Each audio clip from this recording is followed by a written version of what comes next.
रोहन रूहानी की अधूरी कहानी पार्ट 5। जयप्रकाश और विशाल सोनी की फरमाइश पर।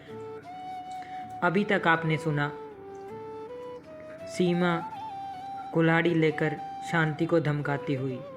उधर शांति को पता चला कि मेरे पास कुछ नहीं बचा, एक बच्चा हॉस्पिटल के बेड पर तड़पता हुआ और दूसरा अब बच नहीं पाएगा। यह सदमा वह बर्दाश्त नहीं कर पाई और नदी में कूदकर उसने अपनी जान दे दी। उधर सीमा को पुलिस पकड़कर ले जाती हुई उन्हें लगता है कि शांति की मौत की जिम्मेदार सीमा है। अब आगे रोहन रूहानी की अधूरी कहानी सुनिए मेरी जुबानी। जेल में सीमा माथा पटकती हुई हरी इधर उधर भागता हुआ, कभी हॉस्पिटल में कभी जेल में। सीमा बोलती हुई, एक बार मेरे बेटे से मुझे मिला दो। उधर हरी, सर मेरी वाइफ को छोड़ दो, मेरी पत्नी ने कुछ नहीं किया। थानेदार ने हरी को धमकाया, चुप रहो तुम, इस सब के पीछे तुम्हारी पत्नी है, सीमा ही सब कुछ करने वाली है, शांति की मौत की जिम्मेदार ये है। अभी तक शांति की लाश नहीं मिली, जब लाश मिलेगी उसके बाद फैसला होगा। उधर मोहित का खून खोल उठा और वह वही कुल्हाड़ी लेकर थानेदार के आगे ज़ोर ज़ोर से चिल्लाने लगा, मेरी मामी को छोड़ दो वरना यहाँ पर सबको मार डालूँगा। हरी अपने मोहित को समझाता हुआ।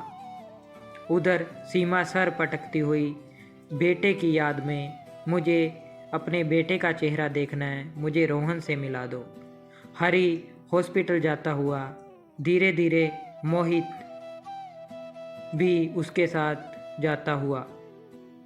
रोहन हॉस्पिटल के बेड पर पड़ा हुआ और धीरे धीरे आंखें खोलता हुआ। वह धीरे धीरे अपने पापा को बोलता हुआ कि मम्मी कहाँ है, मम्मी से मिला दो। हरी के आंखों में आंसू आ गए और जुबान लड़खड़ाते हुए बोला, बेटा तुम्हारी मम्मी जेल में है और तुम्हारी बुआ ने नदी में कूदकर अपनी जान दे दी। यह सुनते ही रोहन की धड़कन तेज बढ़ने लगी और उधर नर्स भागकर डॉक्टर को बुलाने लगी। ऐसा सुनते ही रोहन को सदमा लगा और रोहन बेहोश हो गया। डॉक्टर ने हरी को डांटा, तुमने इतने छोटे बच्चे को इतनी गंभीर बात क्यों बताई? अब इसको दोबारा इमरजेंसी वार्ड में एडमिट करना होगा।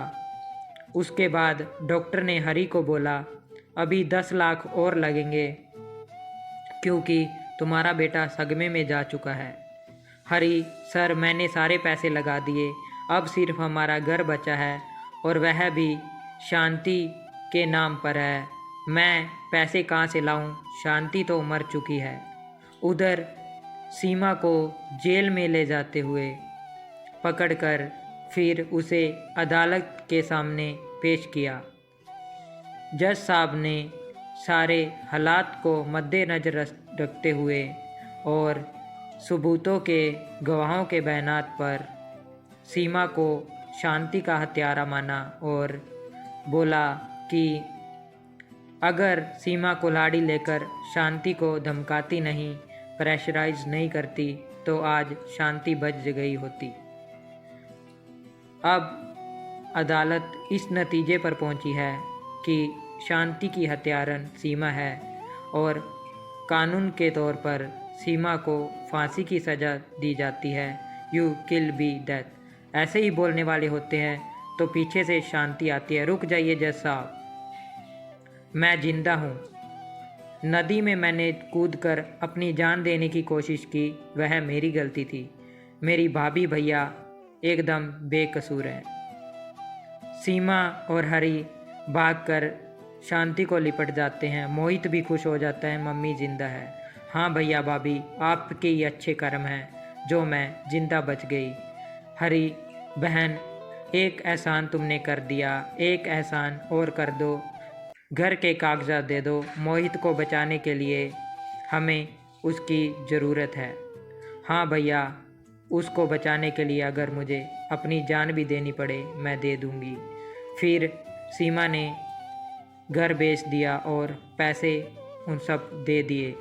अब रोहन धीरे धीरे ठीक होने लगा, घर में खुशियाँ आने लगी। उसके बाद घर फिर खुशी से चलने लगा।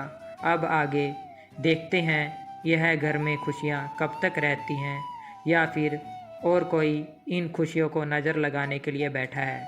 आपको क्या लगता है कमेंट में ज़रूर बताएं और हमारी फैमिली का हिस्सा बन जाएं। प्लीज़ शायर चैनल को सब्सक्राइब करें। मिलते हैं पार्ट 6 में। धन्यवाद।